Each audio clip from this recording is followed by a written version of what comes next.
جی مختار صاحب، ایک میں اور ڈائمینشن اس کی میں اس طرف لے کے جانا چاہتا ہوں، آپ کی میں رائے جاننا چاہتا ہوں کہ پاکستان میں 18th امینڈمنٹ کے بعد یہ جو ریگولیٹری انوائرمنٹ ہے یہ زیادہ کمپلیکس ہوتا گیا ہے، چاہے وہ ٹیکسیشن کے معاملات ہوں، ٹیکسز کی سیلز ٹیکس خاص طور پہ ان کے ریٹس مختلف ہیں اور اس کے اوپر کوئی کلیکٹیو ایکشن نہیں ہے. تو آپ اس کو کیسے دیکھتے ہیں کہ سیوک اسپیس کی بھی جو رجسٹریشن کے ریکوائرمنٹس ہیں یہ بھی اسی طریقے سے کمپلیکس ہو گئی ہیں؟ تو کیا 18th امینڈمنٹ کے بھی کچھ چیزوں کو دوبارہ دیکھنے کی ضرورت ہے in the spirit of having better civic space? دیکھیں، ہم نے جب بہت سارے اختیارات صوبوں کو دے دیے تب وہ ان کی ایکسکلوسیو ڈومین بن گئی. جب ان کی ایکسکلوسیو ڈومین ہے تو پھر انہوں نے ہی کرنا ہے. پہلے صرف فیڈرل گورنمنٹ بھی کر سکتی تھی جو کنکرنٹ لسٹ تھی. فیڈرل گورنمنٹ نے کر دیا تو اس نے جو بھی کر دیا وہ پھر اوور رائڈ کر لیتا تھا صوبوں کی اس کو جورسڈکشن کو، اور وہ سارے صوبوں میں اپلیکیبل ہوتا تھا. تو اس صورت میں ظاہر ہے یہ کاسٹ آف ڈوئنگ بزنس کم تھی کہ آپ نے ایک فیڈرل کام ہو گیا، آپ نے اس کی ریکوائرمنٹس اپنی میٹ کر لی تو اب سارا ملک آپ کے لیے کھلا ہے، آپ کام کریں. اچھا، اب جب صوبوں نے یہ کیا ہے تو اب ظاہر ہے اب ہر صوبہ اپنا چیریٹی کمیشن مثال کے طور پہ، اور یہ اور چیزوں کے حوالے سے بھی ہے. اچھا، جب وہ ہر صوبہ اپنا چیریٹی کمیشن بنائے گا تو لیٹس سے میں نے کام کرنا ہے اور میں سارے ملک میں کام کر رہا ہوں، تو اب میں ہر چیریٹی کمیشن، تو میری کاسٹ آف ڈوئنگ بزنس بڑھ گئی. اچھا، یہ تو ہمارے ناٹ فار پروفٹ سیکٹر کے حوالے سے ہے، لیکن یہی چیزیں اور کئی سیکٹرز میں ہوئی ہیں. اچھا، اب ہمارے یہاں کاسٹ آف ڈوئنگ بزنس کو کم کرنے کی بات تو ہو رہی ہے. اچھا، اور تو لیکن وہ اور حوالوں سے تو ہو رہی ہے، لیکن یہ جو انٹر پروونشل، دیکھیں نا، مارکیٹ تو ایک ہی ہے نا. اگر آپ کاروبار کرنا ہے تو مارکیٹ ایک ہے. پاکستان از اے کسٹم یونین نا. ایگزیکٹلی، اور اسپرٹ کو تو ڈیمیج نہ کیجیے. ایگزیکٹلی، مارکیٹ ایک ہے، ایک صوبے میں چیز پروڈکٹ بنے گی تو سارے ملک میں بکے گی. اچھا، تو اب اگر مارکیٹ ایک ہے اور اگر ہم ناٹ فار پروفٹ سیکٹر کے حوالے سے دیکھیں تو یہ آئیڈیاز کی مارکیٹ بھی تو ایک ہی ہے نا. ہمارے ملتے جلتے مسائل ہیں، کنزیومرز کے مسائل ملتے جلتے ہیں، لیٹس سے ایز سٹیزنز ہمارے مسائل ملتے جلتے ہیں. اور ہم اگر کام کرنا چاہتے ہیں ایز سٹیزنز، پازیٹیولی کنٹریبیوٹ کرنا چاہتے ہیں تو ہم سارے ملک میں کرنا چاہتے ہیں. میرے پاس ہر جگہ پہ کام کرنے کی اپرچونیٹی ہونی چاہیے. تو اب ہونا تو یہ چاہیے نا کہ اس کو فیسیلیٹیٹ کیا جائے. لیکن وہ بعض اوقات ہم ہر صوبہ پھر اپنی چیز کرتا ہے تو بعض اوقات تو رویہ فیسیلیٹیشن والا نہیں ہوتا. رویہ عام طور پہ یہ ہوتا ہے کہ ان کو ریگولیٹ کیسے کرنا ہے. اچھا، ان کو ہم نے قابو کیسے کرنا ہے. اچھا، تو یہ ایک نیگیٹو، مطلب ایک ٹرسٹ ڈیفیسٹ کا اظہار شروع ہو جاتا ہے. وہ تو ہمارا ہے نا، شہریوں کا اور ریاست کا ایک ٹرسٹ ڈیفیسٹ، وہ تو بہت بڑا مسئلہ ہے نا. یہ کالونیل زمانے سے، لیکن ایک کالونی میں ٹرسٹ نہیں تھا چونکہ وہ باہر سے آئے ہوئے تھے. اس کے بعد تو ٹرسٹ بڑھنا چاہیے تھا نا. اب تو ڈیکولونائزیشن تو یہ ہے نا، decolonisation, you really decolonise yourself from the mindset of colonisers. ایک دم دوسری طرف جو ہے وہ تھانے کا اگر ایس ایچ او ہے یا پولیس کا آئی جی ہے یا پولیٹیشین ہے یا چیف منسٹر ہے یا گورنر ہے یا آرمی افیسر ہے، تو دیکھیں تو وہ تو ہم خود ہیں نا. ہمارے ہی بہن بھائی دوسری طرف بیٹھے ہوئے ہیں نا. ہم اس طرف بیٹھے ہوئے، کل میرا بھائی کو ادھر جا سکتا ہے یا میں ادھر اپلائی کر کے اس طرف جا سکتا ہوں یا وہ ادھر آ سکتے ہیں. اور ہو بھی رہا ہے نا. کئی دفعہ بندہ ادھر کام کر رہا ہوتا ہے، وہ آپ کو بہت سارے بیوروکریٹس مل جائیں گے، وہ سروس سے ریٹائر ہوتے ہیں، وہ ناٹ فار پروفٹ کام شروع کر دیتے ہیں اور بہت اچھے کام کر رہے ہوتے ہیں. تو بات یہ ہے کہ یہاں پہ تو ٹرسٹ بڑھنا چاہیے تھا، کیونکہ ٹیبل کے دونوں طرف ہم ہی تو بیٹھے ہوئے ہیں. مطلب میرا کوئی بہن بھائی ادھر بیٹھا ہوا ہے یا ان کا ادھر کوئی بیٹھا ہوا ہے، لیکن وہ ٹرسٹ نہیں بن پایا. ہم نے اس طرح سے ڈی کالونائز نہیں کیے کیونکہ وہ رویوں کی تبدیلی چاہیے تھی. ہمیں یہ لوگوں کو احساس دلانا تھا، حکومت کو ہمیں یہ احساس دلانا تھا کہ ہم آپ میں سے ہی ہیں اور آپ ہمارے لیے معتبر ہیں.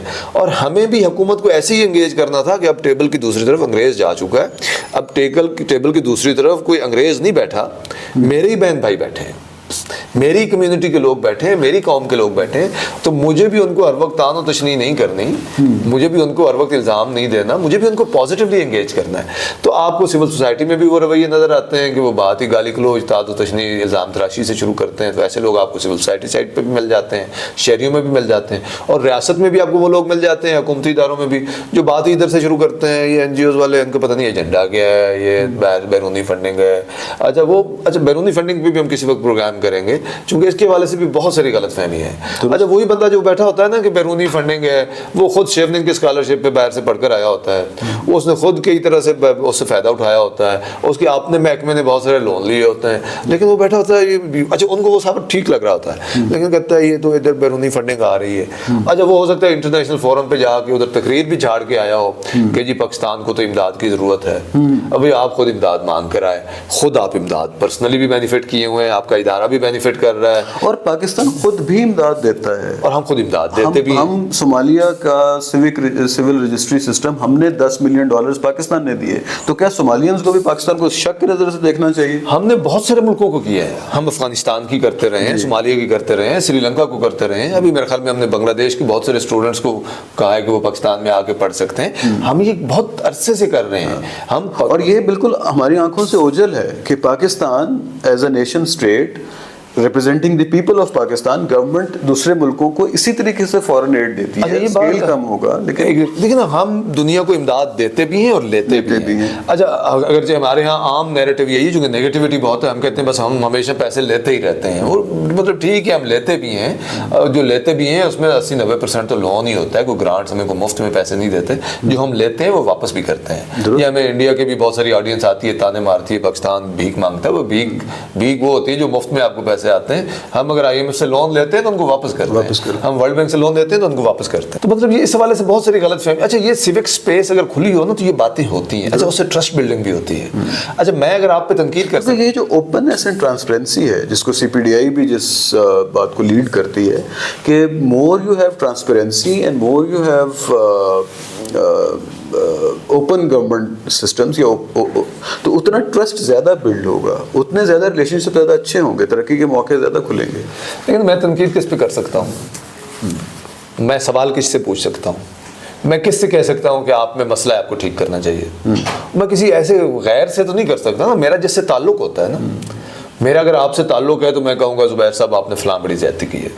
تو بھائی میرا اپنی حکومت سے تعلق ہے تو میں اپنی حکومت سے کہہ سکتا ہوں نا کہ بھائی یہ آپ نے زیادتی کی ہے, آپ اس کو ٹھیک کریے, چونکہ میرا تعلق ہے. اگر میں سوال پوچھنے بند کر دوں گا تو ایک طرح سے میں نے کوٹی کر لی ہے, میرا مطلب کیا فائدہ ہے. تو مطلب یہ تو ڈسٹرسٹ کی علامت ہوتی ہے, یہ تو ایلینیشن کی علامت ہوتی ہے کہ میں آپ سے سوال پوچھنا بند کر دوں, میں آپ سے مطالبہ کرنا بند کر دوں. تو یہ تو خطرے کی گھنٹی ہوگی نا کہ شہری آپ سے سوال پوچھنا بند کر دیں.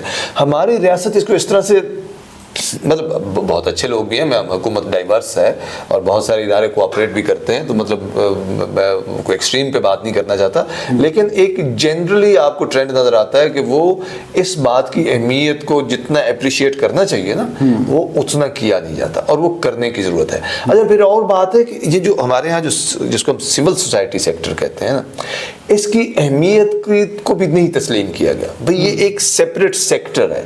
آپ حکومت سے بات کریں گے نا, وہ انڈسٹری کی بات کریں گے, وہ ایگریکلچر کی سیکٹر کی بات کریں گے, وہ کارپوریٹ سیکٹر کی بات کریں گے, وہ سروس سیکٹر کی بات کریں گے, پھر اس کے اندر باقی سیکٹرز کی بات کریں گے, ایجوکیشن کا کیا کرنا ہے, ہیلتھ کا کیا کرنا ہے, ٹریڈرز کا کیا کرنا ہے, سو آن, سے ساری باتیں ہوتی ہیں. لیکن جو ان کی پالیسی میں ریفلیکٹ نہیں ہوگا کہ بھئی اس not for profit sector, third sector کو ایکسیپٹ نہیں کیا, اس طریقے سے ریکگنائز نہیں کرتا. ان کے جو سسٹمز ہیں بیوروکریسی کے, وہ اس کو سیپریٹ سیکٹر. کبھی آپ نے بجٹ سپیچ میں سنا ہو کہ منسٹر صاحب کہہ رہے ہیں کہ ہمیں اپنے اس سیکٹر کو بھی ڈیولپ کرنا ہے, ہمیں اس سیکٹر کو بھی اسٹرینتھن کرنا ہے, یا کوئی وزیر اعظم صاحب نے کبھی اس کی بات کی ہو کہ ہمیں اس سیکٹر کو بھی اسٹرینتھن کرنا ہے.